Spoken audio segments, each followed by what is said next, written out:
Alright, so this brings us to Lecture 12, which is on open sets and multivariate limits. We got a lot of ground to cover, but I'll try to be quick. So basically pages 137 through 142 in your notes, I would say that those are informational, whereas pages 143 through 148 are calculational. I'll try to go fast through the informational part. But basically we need to make some foundational definitions here. To be careful, and well, that's my cover sheet, isn't it? Yeah, I'll get through it eventually here. Again, beware the numbering on the printed pages doesn't match the numbering in your notes, because this is a printout from like a couple of years ago, but the text is pretty much the same. So basically chapter 3 is on multivariate limits, and so the question is, how do we define a limit for a function of several variables, right? You may or may not recall how to define a limit for a function of one variable, right? So we're going to generalize that to several variables. And essentially to do that, we need to understand what is the so-called topology on the plane, or in the space, in Rn. And so let's get to that. This is describing the general flow of the chapter, which I'll let you read. And so basically what I'm saying here is it's more complicated for functions of several variables, and we're going to see how that works out, so we'll get to it. Alright, so first of all, the basic Euclidean topology. So topology is the description of what sets are open in a space. And so here B sub epsilon of A, it's the set of points that are within distance epsilon from the center point A. And so that's said to be an open ball of radius epsilon. Closed ball allows equality there. So in one dimension, these are open intervals. These are closed intervals. In two dimensions, it's an open disk, a closed disk. In three dimensions, this is an open ball, and that's actually an open, a closed ball. But we just call it open ball in all dimensions just to have the same language. So that's what I'm saying here. In n equals 1.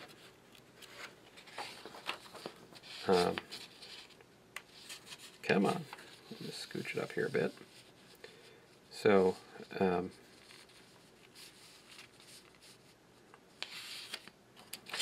in n equals 1, the open ball is just the open interval from a minus epsilon to a plus epsilon.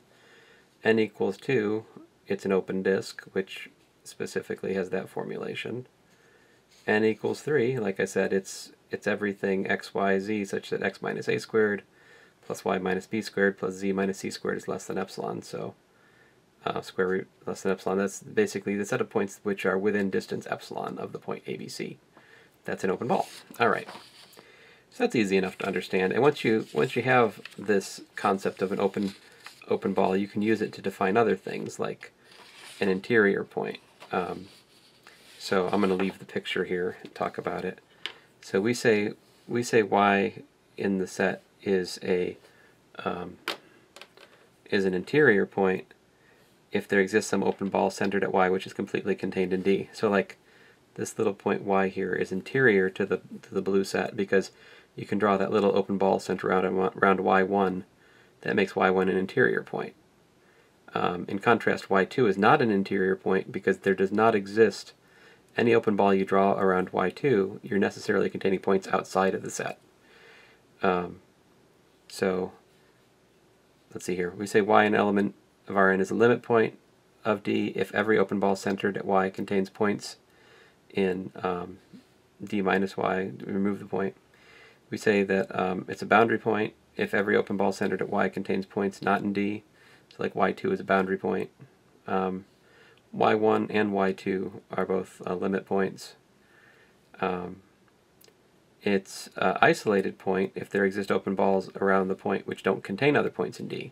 So like y3 is an isolated point because you can think about little open balls around that which don't intersect with the blue set as pictured. And finally, the set of all interior points of a set is called the interior of D, and the set of all boundary points for the set is denoted partial D or boundary D, and the closure is the set unioned with all its boundary points. Well, excuse me, the set unioned with all its limit points, rather. because the let's see here. So I think boundary points would include, well anyway, let me not belabor that here. So going on, so we just want to have, all I'm really aiming for here, guys, is that you have an understanding that we can define open and closed sets in the plane or in R3 in a way similar to the way we think about open and closed intervals on the real line. So here's the definition. A set is open if and only if for each point in the set you can find a little epsilon ball around that point, which is a subset of the set. And on the other hand, a subset B of Rn is a closed set if its complement is an open set.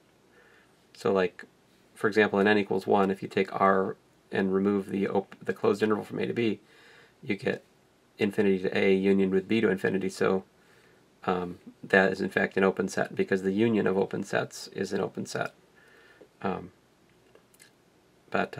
Anyway, essentially, here's a pretty good picture for it. Open sets are sets in the space we're looking at with fuzzy edges, whereas a closed set is a set that all of the edges are like, filled in. None of them are fuzzy. And of course, there are sets which are neither of those extremes. All right. So how do we define the limit? So here it is. And yeah, note to the reader, this section is in large part borrowed from my advanced calculus course, and the proofs contained in this section are above the usual level of the course. I'm including this for logical completeness, so you can read this kind of lightly. I'll try to hit the high points. Basically, my point to you in reading this is to share with you that there is a way of defining the limit rigorously, and here's how you do it. And I want to define it, and I want to tell you what the properties are, and then we'll actually calculate some which are more tricky. But we won't use epsilons and deltas to calculate in this course. So if you have a mapping from Rn to Rm, then the mapping has limit B at limit point A. If and only if for each epsilon greater than 0, there exists a delta greater than 0, such that whenever you have an x in Rn that is within distance delta of A, so this is 0 less than norm of x minus A, less than delta, this actually implies that this includes the idea that x is not equal to A, because we avoid 0, so that means x is not equal to A, so like the limit approaches A, but it's not equal to A. But anyway, when that condition implies that f of x minus b is less than epsilon. In such a case, we denote the above by saying that the limit excuse me, as x approaches A of f of x is equal to b. So if you had calculus 1 with epsilons and deltas, this is exactly the same definition that you see in calculus 1 for the limit. It's just instead of having absolute value, you have the length of a vector, replacing that concept there.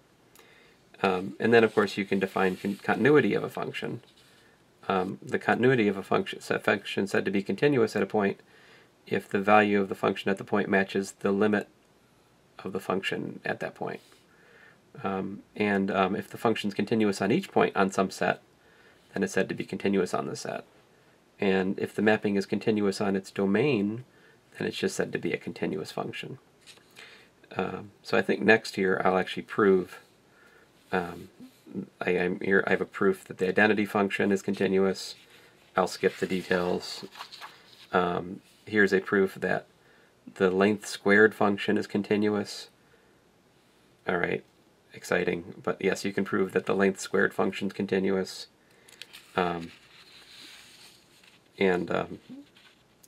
So it's possible we'll go over some of these details in the analysis course this semester, but certainly this is not, I won't get into this in Calculus 3 except to tell you that it's something we know.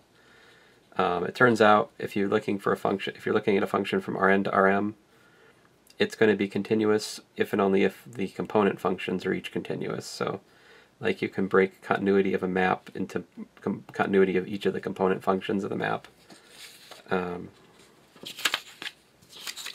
Let's see here.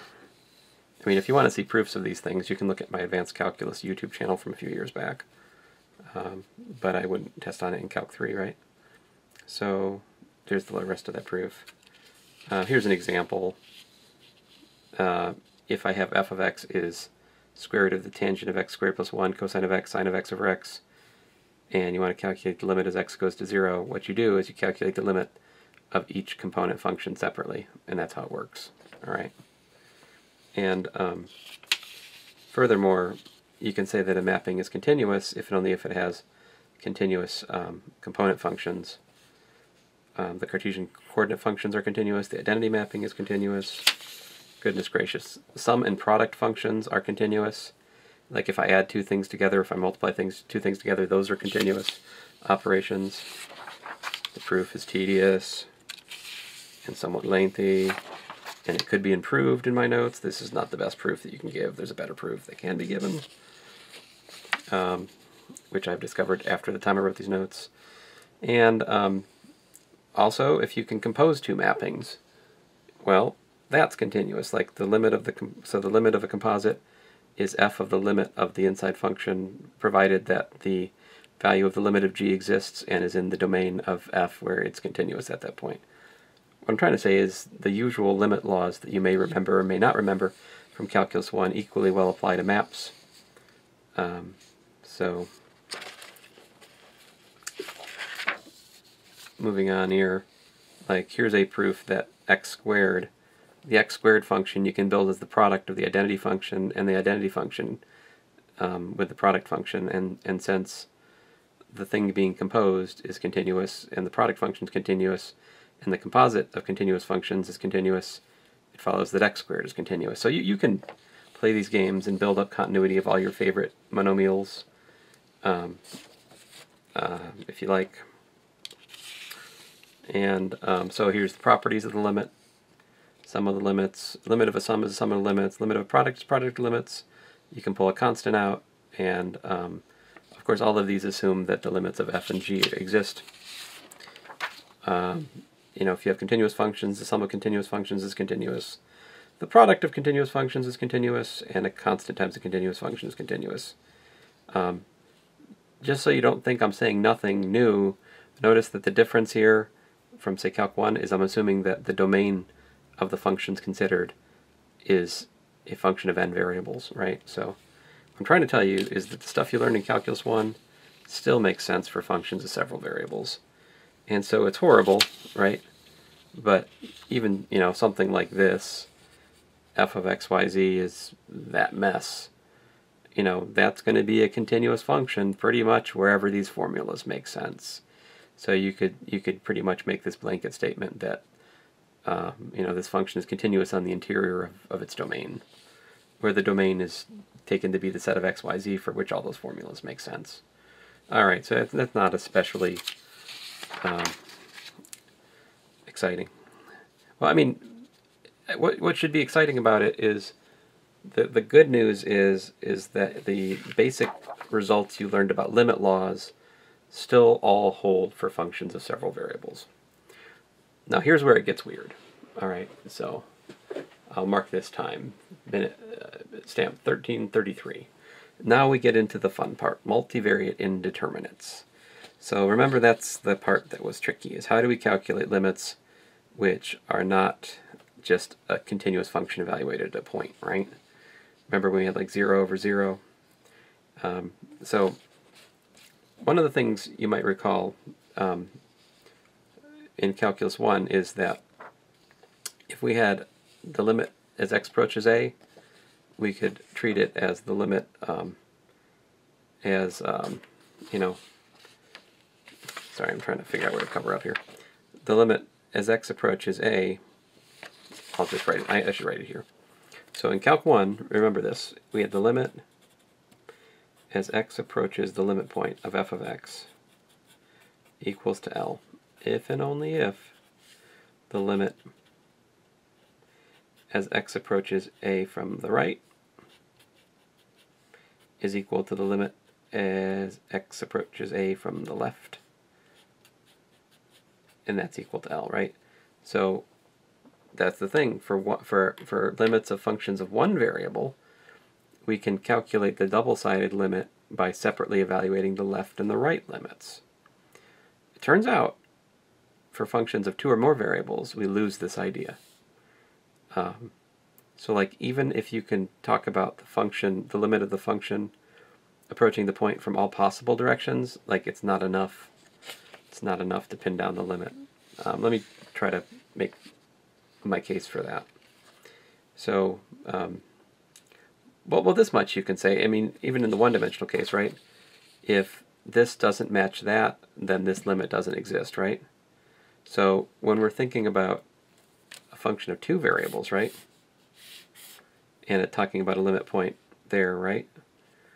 Then let's say the limit point is a comma b. Well, if I could approach that limit point this way, right? And if I could approach that limit point this way, right, and say this is along line 1, and this is along curve 2 or whatever, if the limit along line 1 does not match the limit along curve 2, then it follows that the multivariate limit doesn't exist. So we do have a kind of no-go theorem. Here it is. Here it is. So, I mean, this much is true. The limit of xy goes to ab of f of x is equal to L implies that the limit as t goes to 0 of r of t is equal to L. And this is for any t maps to r of t with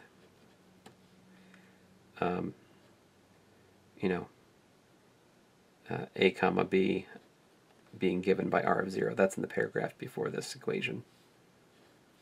So I'm not going to make a PDF of these guys because I'm afraid it's going to confuse you because the page numbers are different than the ones that are posted. So you'll have to write that on your own copy. I will scan this and post that for you.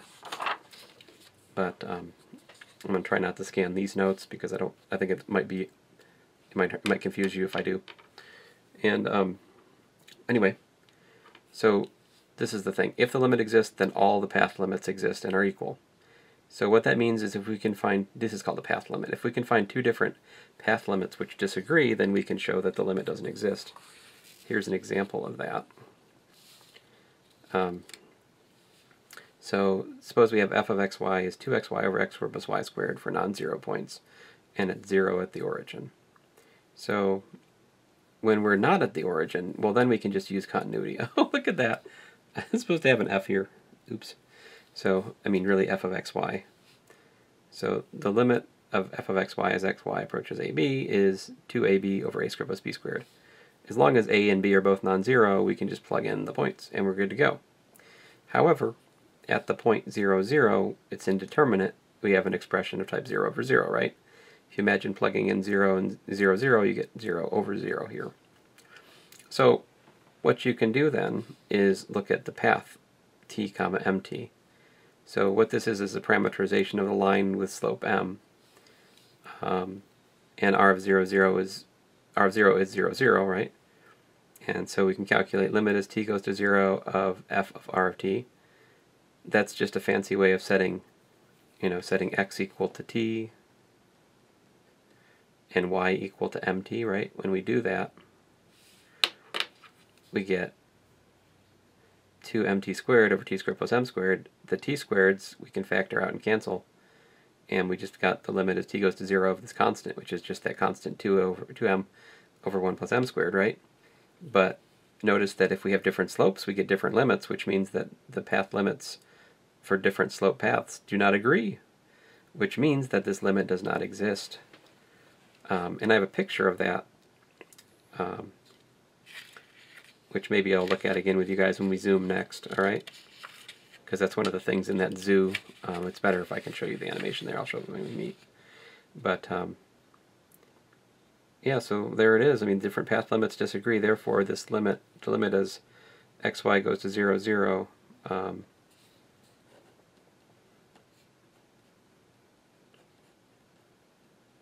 of 2xy over x squared plus y squared does not exist because we have different path limits which disagree.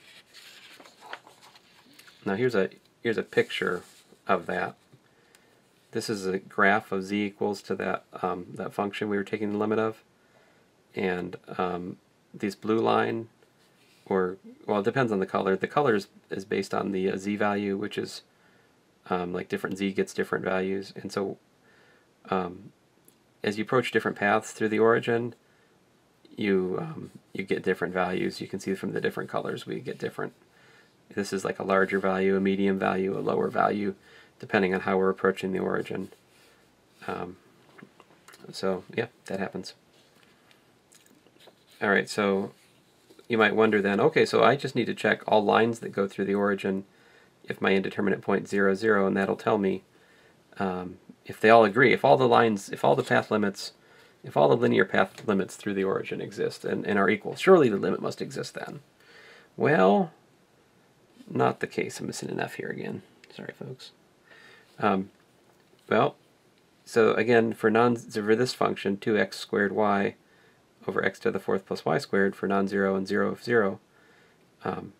So for non-zero points, we can calculate the limit. Bam, we're done. But when we approach the origin, we get indeterminate times 0 over 0. So we can consider path limits, t, mt again, like as lines to the origin. And when you calculate those, you get an extra t squared upstairs and something that's non-zero downstairs, and so voila, we've got 0. So it looks like all the lines agree. Okay, but that doesn't prove it exists, all right? So this one, you have to resort to looking at different parabolas through the origin. And so like R2 down here, right? So here we're setting y equals to t and y equals to kt squared. So if you want to visualize that, it's like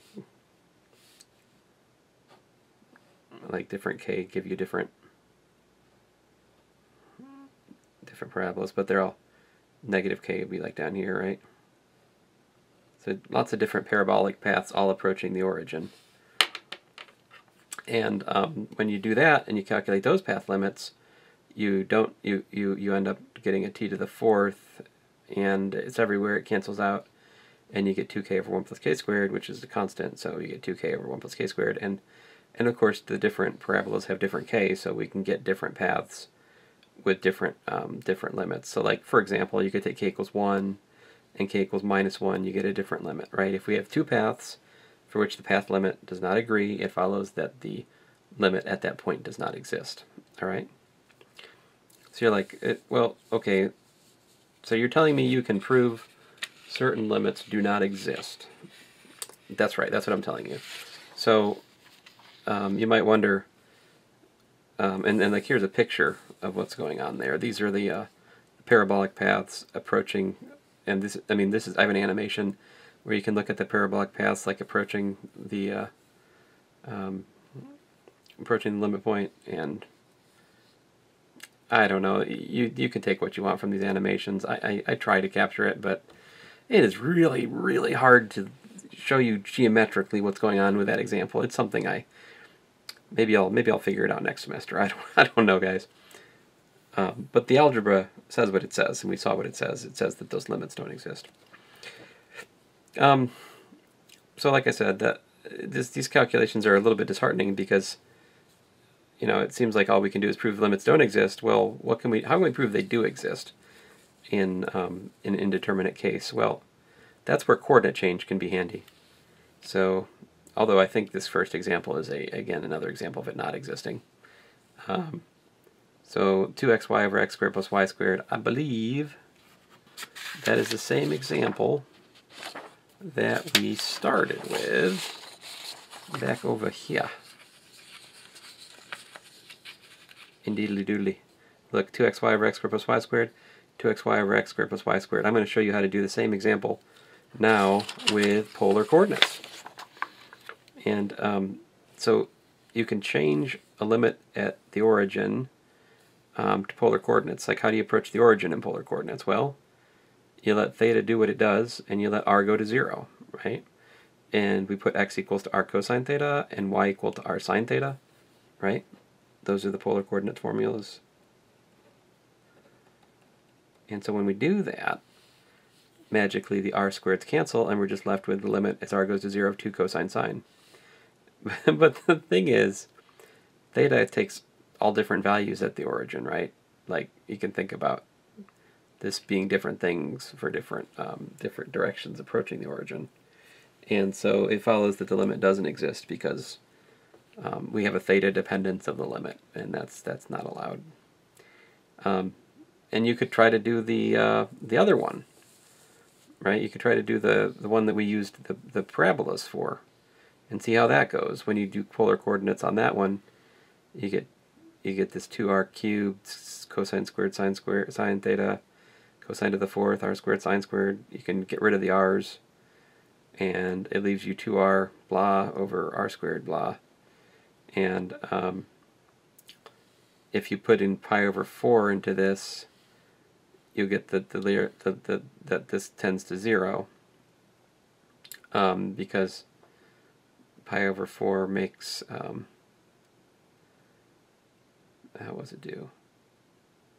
It makes all of these things non-zero. So like if you put in pi over 4, it's basically of the form number times r over r squared plus number, and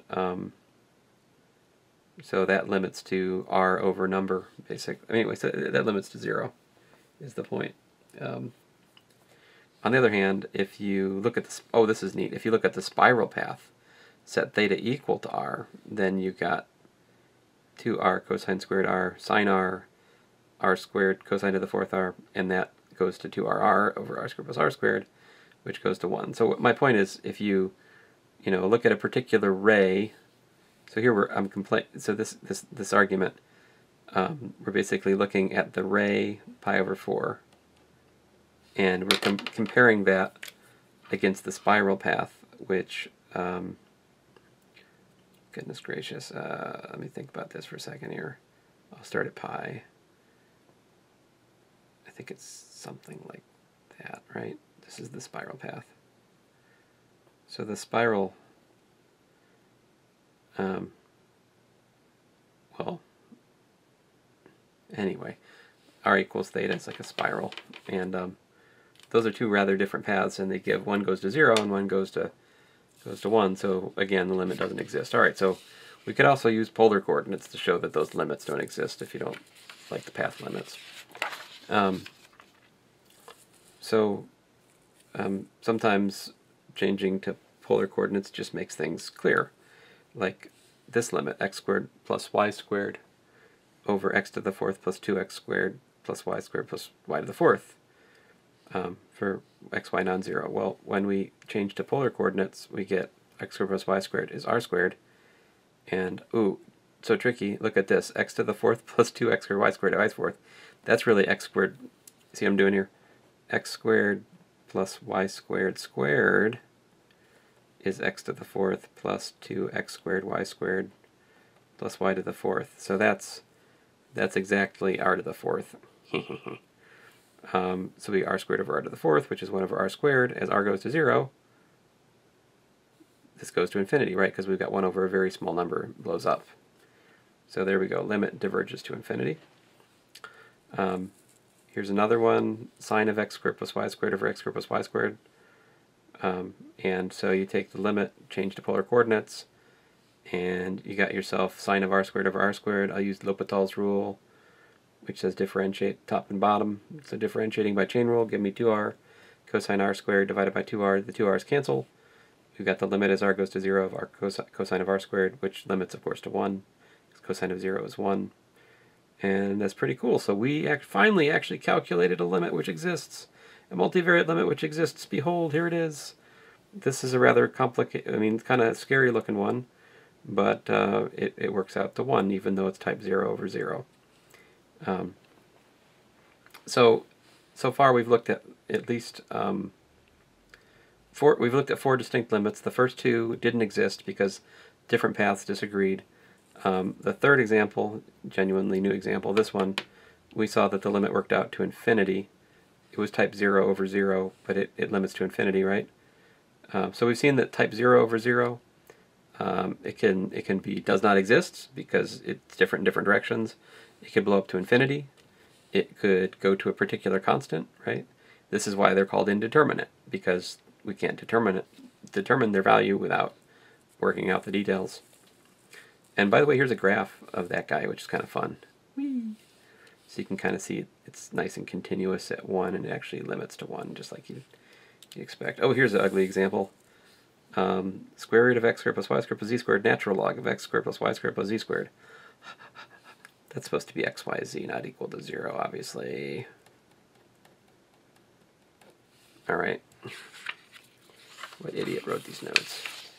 So that one, I would recommend using spherical coordinates, because in spherical coordinates, this just becomes limit as rho goes to 0 of rho log rho squared, which by L'Hopital's rule on infinity.